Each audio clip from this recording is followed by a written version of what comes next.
Chronicles of Sri Lankan Moors.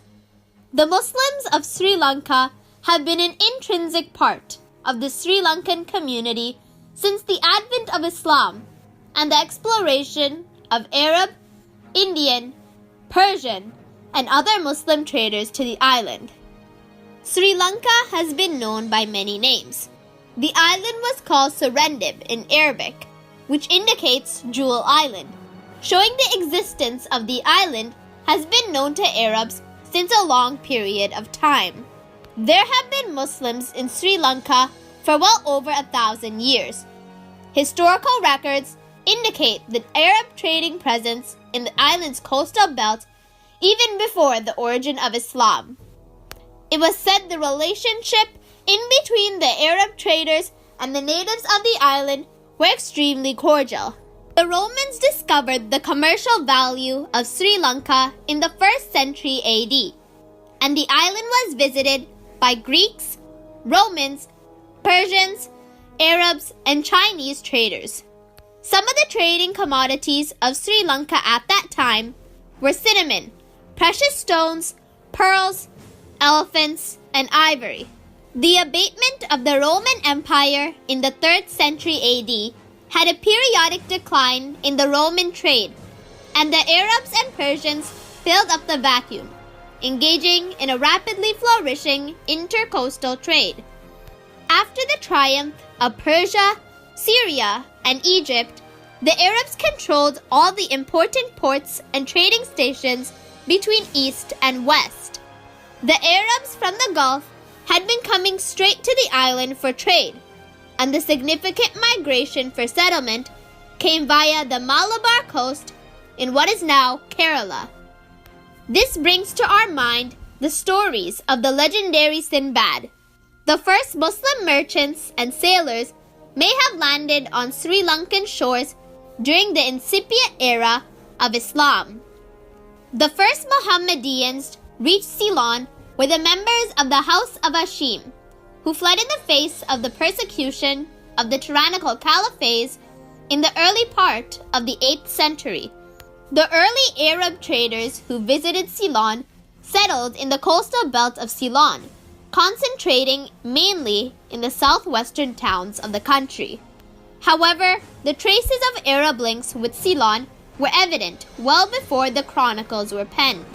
Sulaiman, an Arab trader and explorer, recounts his visit to Ceylon in 850 AD and mentioned a pilgrimage to Adam's Peak. One cannot think of an Arabian ignorant of the language of the indigenous inhabitants of a country, unlike its people in every respect in regard to habits, customs, diet, and observances, undertaking a long and perilous journey into the heart of an unknown country. This surely suggests that the Arabs had been in the country for some time, and they were known to the inhabitants of Ceylon and wielded influence, and were therefore permitted to travel far into the interior in safety and comfort. 50 years later, in the year 900 AD, it's narrated of another Arab named Abu Zayd who supports the stories of Cosmas and Suleiman and describes the still flourishing port of Kala, now known as Gaul. Zayd's narrations are based on the experiences of other travelers, one of whom was Ibn Wahab, who included Serendib in his travels. Wahab, like his predecessors, made careful observations and collected much information regarding ancient Lanka, for he is able to tell us that the Mayarata, or Pepper country, one of the 3 oldest divisions of Ceylon, was situated between Gaul on the coast and the Ruhunarata in the southeast. The Moor settlement in the coastal belt of Ceylon concentrated mainly in the southwestern towns of the country, and it's noted the first Muslim settlement was in a port settlement in western Sri Lanka, which was named Berberine, now known as Beruala, in honor of the Berber traveler who founded the city. And the second settlement was in an area called Alut Gamavidia, which was subsequently named Darga Town in the 1940s by the Muslims of that town. The mosque in Berawala has archaeological evidence pointing to its historical origins. The third settlement in the region was in Veligama, a town further to the south of Berberin. This city was known by its Arab name as As-Salawat. The biggest massacre of Muslims in the island by the Portuguese was committed here at Veligama, where at least 10,000 Arab soldiers and their families were slaughtered mercilessly by the Portuguese, who were renowned for their barbarity towards those who refused to convert to Christianity. The family names of the current Muslims in the region affirm the early ancestry. Habituated to the local conditions in various ways, the Muslims contributed extensively with their talents, wealth, and assisted to the development and progress of the country in a peaceful and comfortable manner, integrating with the society and blending with the local environment. By about the 10th century, the Arab trading societies were well established in Sri Lanka, especially in the island's coastal towns, enjoying the favor of the rulers and maintaining cordial relations with the local inhabitants. The Sinhalese in that era were not interested in trade and were appeased in agriculture and raising livestock. Trade was thus wide open to the Muslims. The Sinhalese kings considered the Muslim settlements favorably on account of the revenue that they brought them through their contacts overseas, both in trade and in politics. History accounts up to the 14th century, the Sinhalese were not familiar with mass-scale spinning and weaving of cloth. Of course, there were the ancient handloom and distaff, but the production was insufficient to meet the requirements of the entire population. Accordingly, they had to depend on India for their clothing. During this time, the Sinhalese king delivered manifestos, granting rewards to any individual who would go over to India and bring some skilled craftsmen for the purpose of introducing the art of manufacture of cloth in Ceylon. About this time, a Moorman of Berawala, motivated by the tempting offers, made the voyage across Palk Strait and brought with him a batch of 8 weavers of the Salagama caste from a place called Saliapattanam. As the story continues, the 8 persons referred to were drugged and secured on board, and that they only realized they were being transported to a foreign country when they had been many miles out at sea. It is stated that 2 of the victims, rather than being the subjects of such deception, jumped overboard and were never heard of again. The remaining weavers were granted a cordial welcome upon their arrival in Ceylon. In due course, they were presented to the king, who treated them with every kindness in order to induce them to commence practicing their craft locally. They were at the instance of the court, married to women of distinction, and given houses and lands. A manufactory was established for them in the vicinity of the royal palace.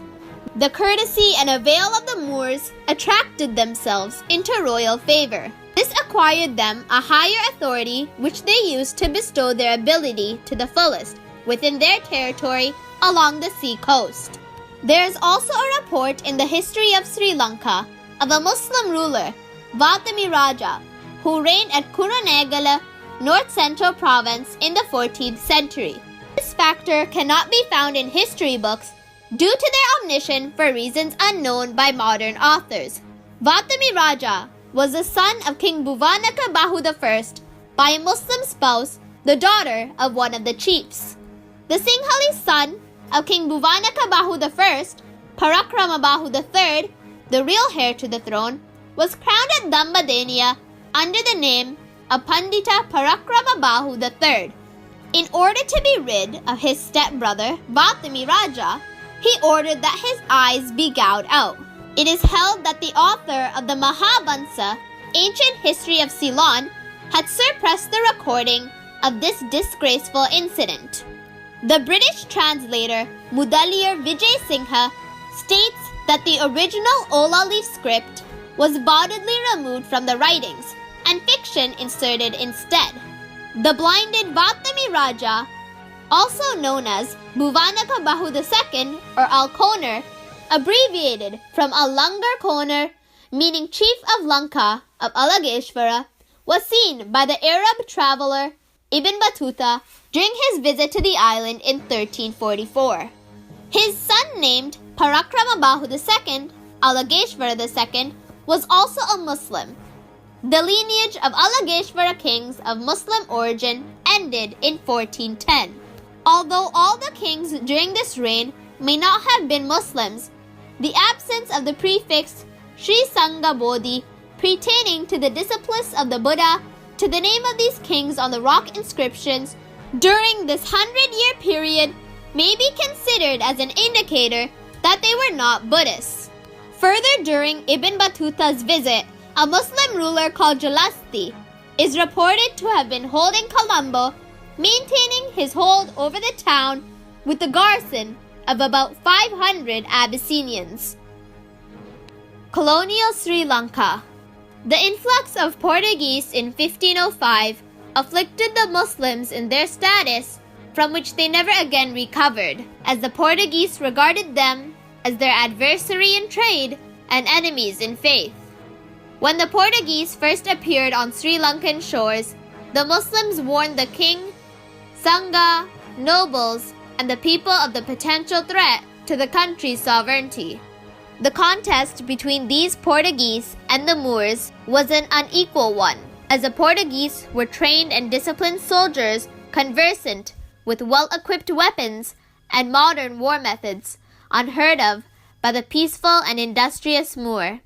History records while the Portuguese tried to gain a foothold in Colombo, the Muslims even provided firearms, fought side by side with the Sinhalese, and even used their influence with South Indian powers to get military assistance to the Sinhalese rulers.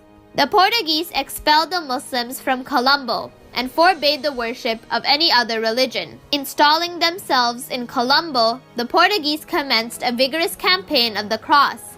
The Moors were subjected to every torture and humiliation. The Moors made a huge effort to recapture their fort, carrying on a powerful attack, keeping the foreigners absent for a short time.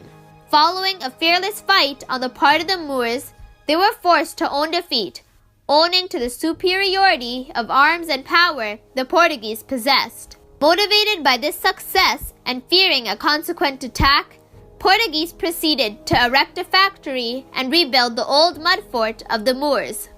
The fort was entirely rebuilt with stone. Both the Sinhalese and the Moors did everything that was possible to prevent the work being carried out, but were brutally defeated. Raja Singha II, the king of Kandy, desiring to get rid of the Portuguese, who ruled most of the coastal area of the island, made a treaty with the Dutch in 1638, who at that time had the largest merchant fleet in the world. The main conditions of the treaty were that the Dutch should deliver the coastal areas they capture to the Kandian king, and the king should grant the Dutch a monopoly over trade on the whole island. The agreement was branched by both parties. However, the consequence came out was only the substitution of one colonial power to another. By 1660, the Dutch controlled the whole island, except the kingdom of Kandy, and it was not until 1656 that Colombo fell. It was during the Dutch period the Malays, who form a substantial element of the Muslim community, came to Ceylon. Almost all of the early Malay immigrants were soldiers posted by the Dutch colonial administration to Sri Lanka, who decided to settle on the island. More immigrants added as the convicts or members of noble houses from Indonesia who were exiled to Sri Lanka and never left. When the Dutch capitulated to the British, the Malay soldiers joined the British troops and settled in Ceylon. Their separate identity has been preserved by the Malay language, which includes numerous words absorbed from Sinhalese and the Moorish variant of the Tamil. When the Dutch appeared and persecuted the Muslims in their coastal settlements, the Muslims ran to the Kandian kingdom. Senarat and Raja Singha II settled these Muslims in the eastern coast. The Dutch, who abolished the former as rulers of the seaboard, were not prepared to give the Muslims even a small share of their commercial gains, and therefore announced harsh regulations to keep them down. A regulation was passed prohibiting the residence of Moors within the vicinity of the towns of Gaul, Matara, and Veligama.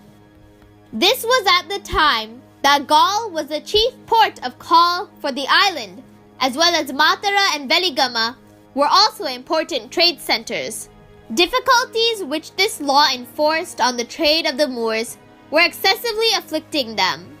The Dutch tactfully ruined the business of their rivals wherever possible, and during their 140th year rule, the Dutch, like the Portuguese, made repeated unsuccessful attempts to bring Kandy under their control. The British ejected the Dutch in 1796, and in 1802, Sri Lanka became a crown colony. In 1815, the British won control of Kandy. The British did not follow the abhorring conversion policy carried out by the Portuguese towards the cross. Nor were the British as rough as the Dutch in their financial exploitations. Around 1804, the alliance between the Sinhalese king and the maritime government was so confined that an outbreak of hostilities was expected. It was therefore considered unwise to regulate the payment of the head tax and thereby antagonize the Moors, who could be of service to the British in countless ways, point out Lorna Devaraja in her book. As in India, the Muslims became a powerful weapon in the hands of the British, an ally who could be used to their advantage to undermine the power and influence of the King of Kandy. Governor Frederick North's proclamation of 1799, preserving the laws applicable to the Muslims, and the Code of the Muhammadian law, effected in 1806, was an attempt to convince the Muslims of their separate identity. Even the abolition of the poll tax on the Muslims imposed by the Dutch, which Governor North described as an oppressive and disgraceful tax on an industrious race, was motivated not by purely humanitarian considerations. It is also stated that Ceylon Moors were for the first time appointed to native ranks. One of the earliest of these was Haji of Balasi, the distinguished though little-known Moor. A more popular individual was Uduman Lebbe Marikar Sheikh Abdul Qadir, the grandfather of the late ILM Abdul Aziz, who in his day was a prominent member of the Moorish community. Seika di Marikar, by which his name was better known, was appointed the head Moorman of Colombo by Sir Robert Browning on June 10, 1818. Several other appointments followed soon afterwards, and the Moors were not only made chiefs in different parts of the maritime provinces, but also assigned in the public service. As mentioned in the preceding part, the Muslims in the coastal settlements ran to the Kandyan kingdom, as the Dutch tortured them in all channels. Senaret 1604 to 1635 and Raja Singha II 1635 to 1687 settled these Muslims. Lorna Devaraja states it is also possible that the Muslims who were trading in the kingdom from the 17th century at least were already associated with the Madige. At that time, the fisherfolk were affiliated to it. The Singhala king, in his capacity as head of the economic and social order, had the power to assign economic functions and grant lands if he thought fit to any group of people, extraneous or indigenous, and incorporate them to the Bada system. In this process, the fisher folks were absorbed into Singhala society, but the Muslims were not thus acculturated because they clung tenaciously to their faith, but they functioned technically like a caste group. Devaraja, page 88. In the reign of Kirti Sri Rajasingha, Sheikh Alim, a Muslim, was appointed Madige Bada, or Transport Department, Nilame, and after him, his grandson, Sheikh Abdul Qadir, held the same office. Later, Makula Muhandiram, a Muslim, was Madige Disav of the 7 Corales. Since the Madige department included both Sinhalese and Muslims, here we find an example of Muslims rising to high offices of authority over the Sinhalese through their association with the Bada system. Obviously, race and religion were no consequence when it came to appointments. Although it is generally believed that the Muslims are versed only in the arts of trade and commerce, it will be seen that there were other areas in which they excelled, one of which was medicine. Certain Sri Lankan Muslim families had distinguished physicians among their members, who rose to preeminence in the profession. In addition, Muslims also functioned as weavers, tailors, and lapidaries. A Muslim physician, Sultan Kuttiya, who was originally practicing medicine in Gaul, was invited to the Kandyan court, taken into royal service, and given land near Gampala, where his descendants lived till 1874, and were known as Gaul Vedarala, or the physician from Gaul. Although one cannot be sure about the numbers, it is reasonable to assume that there was a drift of Muslims to the interior in the 18th century as well. They made the Kandyan kingdom their base and traveled up and down for purposes of trade when conditions were not unfavorable. The first generation of immigrants married Kandyan women, and their offsprings, who were invariably socialized as Muslims, either intermarried among themselves or married new immigrants of the same faith. So with each generation, the Islamic identity was maintained and strengthened. Devaraja, page 97 and page 123. Muslims as functionaries in the Dalada Maligava, or the Temple of the Tooth. The Muslims were involved in the functioning of the Dalada Maligava. The service tenure register of the Kandy district, prepared in 1872, gives the names of the several Muslims who are occupying service shares belonging to the Maligava in return for service. The Dalada Maligava owned extensive lands called Maligagam, and the administration of these lands entirely in the hands of a lay officer called the Diabadana Nilame, appointed by the king from the Radala aristocracy. So in a large non-monetary economy, the services rendered to the Maligava were paid by the grants of land. The supply of salt and dried fish could be considered as a purely utilitarian service rendered by the Muslims and involved no religious or cultural significance. Two Muslims, Muhammad Lebbe and Uduman Lebbe, occupied the Lunudena Panguva, the share that supplies salt, of the village of Palle Gampaha Kahavata, belonging to the Dalada Maligava.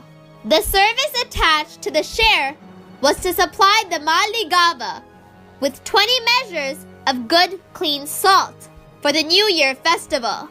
It is clear from the foregoing that Muslims were involved in the administrative and ritual aspects of the functioning of the Dalada Maligava. Devaraja, page 103 to page 107. The tradition connected with the Kahatapitiya Mosque near Gampala further illustrates the munificence of the Sinhala kings towards the Muslims.